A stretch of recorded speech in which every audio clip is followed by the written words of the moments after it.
Masyarakat Indonesia tampaknya tidak tenang melihat utang Indonesia yang menembus 8.500 triliun rupiah. Per Juli tahun 2024, utang pemerintah kini tembus 8.502,69 triliun rupiah, atau naik sekitar 57,82 triliun rupiah dalam sebulan.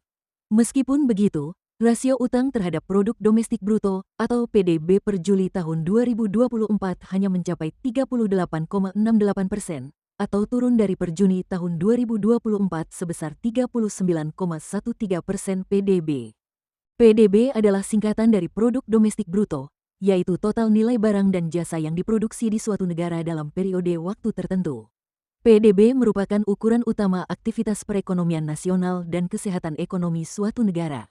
Tahukah kalian, jika hutang negara Indonesia sudah dimulai dari zaman kolonial Belanda puluhan tahun yang lalu? Dilansir dari Big Alpha, hal ini diungkapkan oleh Menteri Keuangan Sri Mulyani.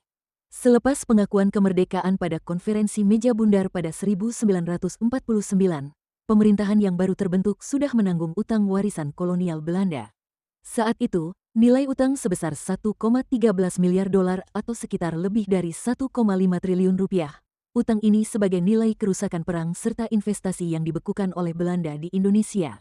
Setelah Indonesia merdeka, dan Indonesia dipimpin oleh Presiden Soekarno saat itu. Saat Indonesia di bawah kepemimpinan Bung Karno juga berutang kepada negara lain, dan mewarisi utang sebesar 2,3 miliar dolar Amerika, atau sekitar 32 triliun rupiah. Lalu setelah pergantian presiden, warisan utang pemerintah jatuh ke tangan Soeharto. Menurut data, utang di masa pemerintahan Soeharto berada di kisaran 551,4 triliun rupiah. Sementara PDB, utang di era Soeharto, disebutkan diarahkan untuk pertumbuhan ekonomi. Mulai dari pembangunan infrastruktur, pabrik, industri, dan lain-lain.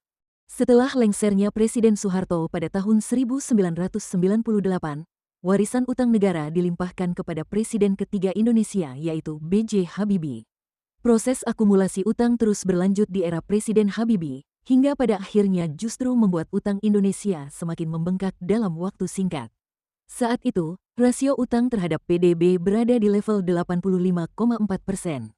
Sehingga utang Indonesia di era Presiden Habibie sekitar 938,8 triliun rupiah, sementara PDB 1.099 triliun rupiah. Setiap presiden yang menjabat, hampir dipastikan akan menambah hutang negara. Walaupun memang, beberapa hutang negara dipakai untuk pembangunan sarana dan prasarana negara.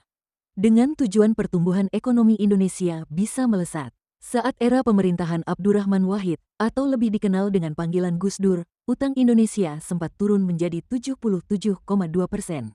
Meskipun nominal utangnya bertambah, namun Presiden Gus Dur berhasil menurunkan utang menjadi 1.271 triliun rupiah di akhir masa jabatannya.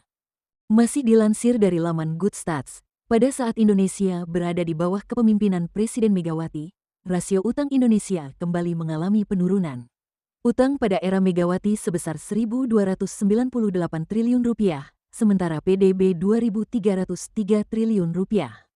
Sehingga rasio utang saat itu di angka 56,5% terhadap PDB di mana rasio utang mendekati batas aman dari PDB yaitu 60% menurut undang-undang. Rasio utang terhadap PDB dapat diartikan juga sebagai jumlah tahun yang diperlukan untuk membayar kembali utang jika PDB didedikasikan sepenuhnya untuk pembayaran utang. Di era selanjutnya, saat Presiden Susilo Bambang Yudhoyono menjabat menjadi presiden, dia mendapat warisan utang dari presiden sebelumnya sebesar 1.298 triliun rupiah.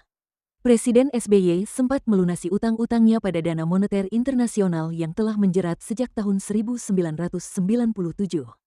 Pada Oktober tahun 2006, sisa utang pada IMF sebesar 3,7 miliar dolar Amerika yang seharusnya diselesaikan oleh Bank Indonesia pada tahun 2010. Presiden SBY menjalankan pemerintahan selama 2 periode, yakni pada tahun 2004 sampai tahun 2009 dan tahun 2009 sampai tahun 2014.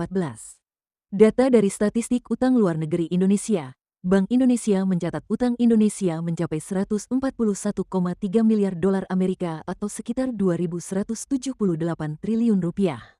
Utang negara dipakai salah satunya adalah untuk pembangunan infrastruktur. Pembangunan di era SBY periode 2004 sampai 2014 Total panjang jalan bertambah 144.825 km, atau 38,83% dari total panjang nasional 372.928 km pada 2004 menjadi 517.753 km pada 2014.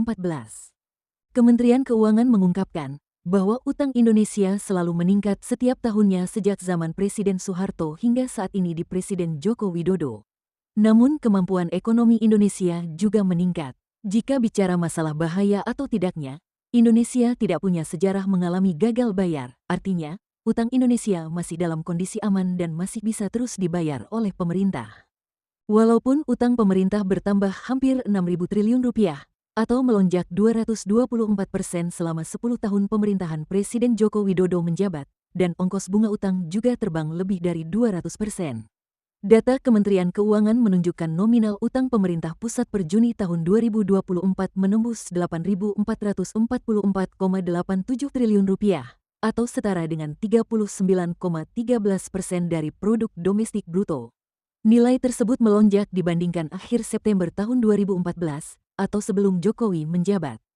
Utang yang membengkak selama masa jabatan Jokowi juga diimbangi dengan pembangunan infrastruktur untuk jangka panjang. Selama 10 tahun masa pemerintahan Presiden Joko Widodo, pembangunan infrastruktur menjadi fokus pemerintah, baik infrastruktur untuk konektivitas, layanan dasar, untuk pangan, energi maupun untuk industri. Pembangunan infrastruktur transportasi di daerah-daerah, baik bagian barat maupun timur Indonesia, untuk memastikan konektivitas antar wilayah bahkan hingga ke pelosok pegunungan dapat terjalin dengan baik. Semoga Indonesia Emas tahun 2045 akan mewujudkan Indonesia yang adil dan makmur bagi seluruh rakyat Indonesia.